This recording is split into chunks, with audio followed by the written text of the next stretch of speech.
Karibuni tuendelee kujifunza kuhusiana na tiba lishe rahisi kwa ajili ya afya zetu. Topiki ya leo inasema mlonge kwa kinga ya miili yetu. Leo tunazungumzia kuhusiana na mlonge.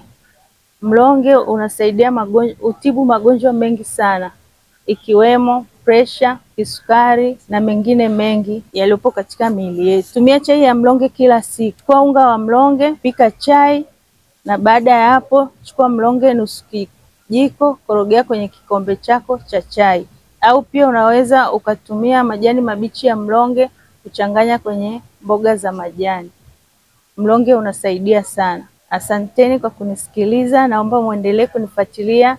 Pia usisahau kujoin kwenye live zangu kwa kuwa nitakuwa naonyesha jinsi ya kutengeneza kwa vitendo. Kama kuna mtu yote ana tatizo na alikuwa anahitaji labda nimwelekeze atumie nini, naomba aandike kwenye comment, nitamsaidia. Pia unaweza kuwasiliana na mimi kwa kutumia namba hizo zinazoonekana kwenye screen, ambazo ni 0755 70 74 64.